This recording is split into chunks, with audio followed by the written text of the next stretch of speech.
BodyBreak with Hal Johnson and Joanne McLeod. Oh, yeah. I don't mind weeding, and I'm glad because I have a feeling Hal would only procrastinate. No, I know he would procrastinate about this.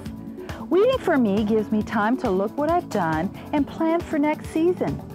So often, we think that in order for a garden to look good, it has to be done by professionals.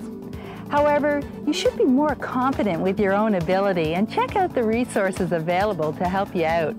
I found what helped us was driving through other neighborhoods to get ideas, going to the library, and flipping through magazines.